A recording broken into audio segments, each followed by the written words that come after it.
Alrighty, ladies and gentlemen, it's now time to take a look at another first-person video of me playing a game of StarCraft Brood War. And it's been a while since I've done one of these, but now I'm back on Icup, and I am playing a game here against a Protoss opponent.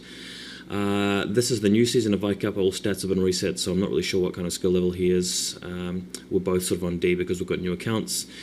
And the map is Tau Cross, the map of the week currently for Icup. Here I am as the Yellow Terran, and I've got the top right position. So my opponent's either going to be at the 6 o'clock or at the 10 o'clock, or as well, let's call it 9 o'clock. Yeah, so Protoss. What do I want to do on this map? Well, I really want to scout him fairly early because the game directly before this I actually lost because some guy decided to just rush me with zealots and photon cannons, and I scouted him last.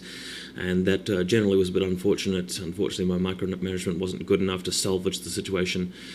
So what I'll be doing this game is scouting as soon as I can after the first supply depot, I think, and getting a barracks right next to the supply depot just to fend off against zealots coming my way. The good plan is to have the barracks just next to the supply depot so that you can run your marine in between the two buildings and the zealot can't chase him. I'm sure I've pointed this out in previous first-person commentaries.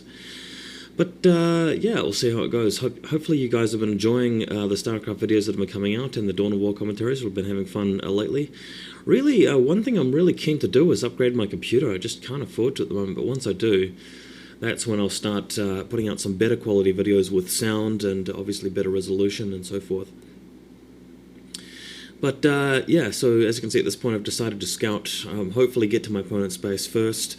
There's a 50-50 chance of me doing so, but if not, then, well, it's too bad. Putting my barracks down in the correct position there so I can get some cover for my Marines later on. Should be good. And there goes the gas. So managed to get 12 gas and 12 barracks up before being harassed by an annoying Protoss probe, fortunately. Sucks kind of having your gas stolen or whatever, but that's the way it is.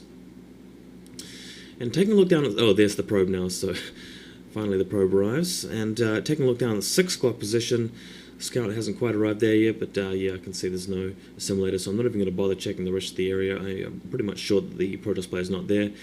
Unfortunately, the pathing for my SCV coming to defend got stuck a little bit, and I've had to sort of run away with that SCV and send out a brand new one, kind of do a bit of a juggling act, send the hurt one away to minerals, send the one that was going to defend the harass into building, bring in our brand new SCV to go and harass the probe and so forth. But that probe is heading to my mineral line.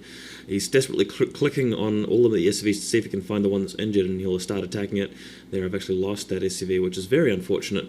What you should probably try and do in a situation like that is just gather up all of the probes that are right next to the... gather up all the SCVs that are right next to the probe and attack it and try and kill it. If you're really quick and skillful with your micro, you can do that. And now that my SCV has arrived in this base, he has gone double gateway, so I'm very wary that he's going to be going for a zealot rush. But seeing the gas there, I know that he's not going all out zealots. I know he's not going to go for the whole kind of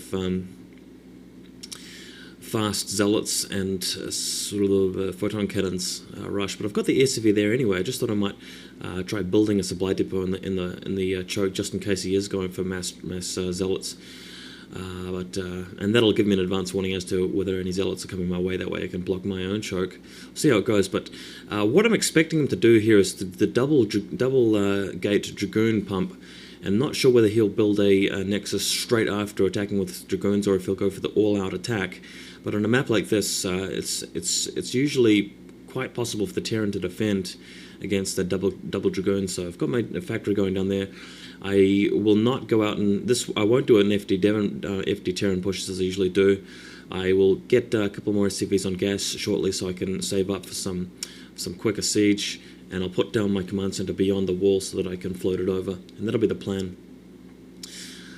Fairly decent plan based on what I can scout there from this build, and I'm building plenty of Marines because I know that the Dragoons are going to try and cause some damage here. I've got no bunker or anything, and there's no ramp.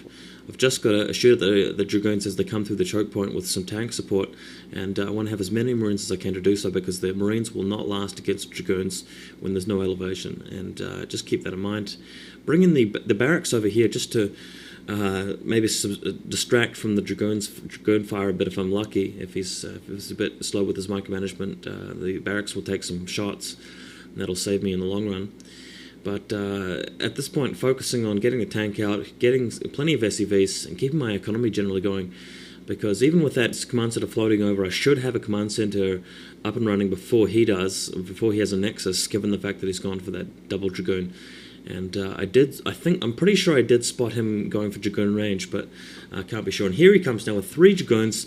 I'm just coming in and carefully moving back. I don't want to move past the choke. I just want to sort of keep him on his toes and prevent him from running into my base without sort of camping there and doing too much damage. Once his Dragoon's upgraded with range, it's going to be kind of tough for me to win any kind of firefight. So really just have to wait and defend during this window of opportunity that he has until I've got siege, and that's when I can close things up.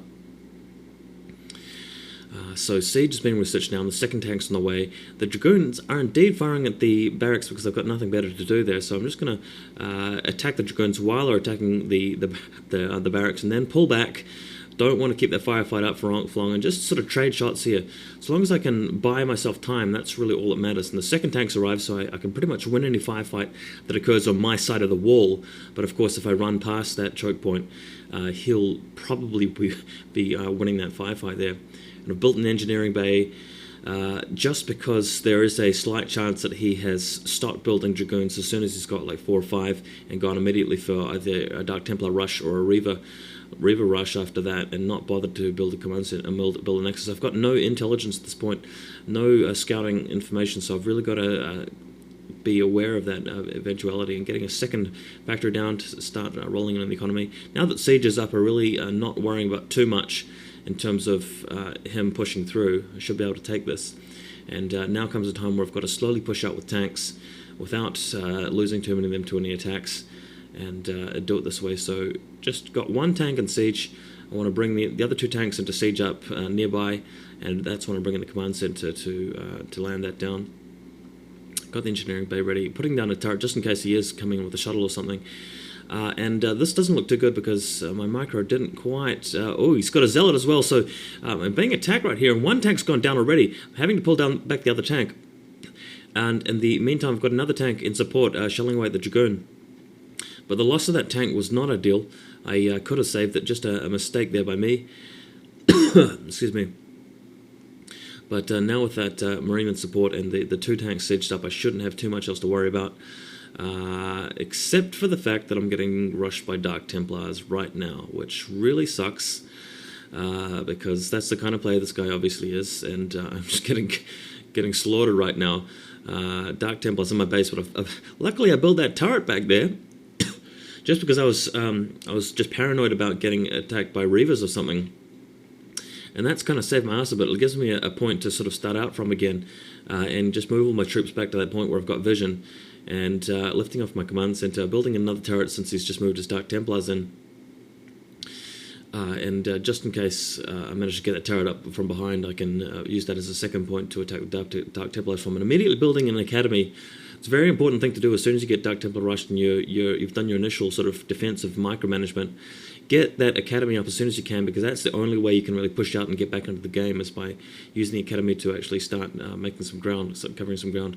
And I've actually managed to succeed in building a turret. I'm not sure if he knows it's back there, and yes, he does. He sent the Dark Templars back there. He's going to take out the SCVs first, but what I can do here is send some units down and actually fire at the Dark Templars for a bit, and if they go for the turret, then I can actually get some free shots off them, and if he runs back to my main base, I can leave some troops here and prevent any more Dark Templars from arriving. So blasting the Dark Templars at this point, getting a few kills, but there he's taking out my turret, so I'm having to run back. But that's bought me enough time to get a scan up, so all is not lost.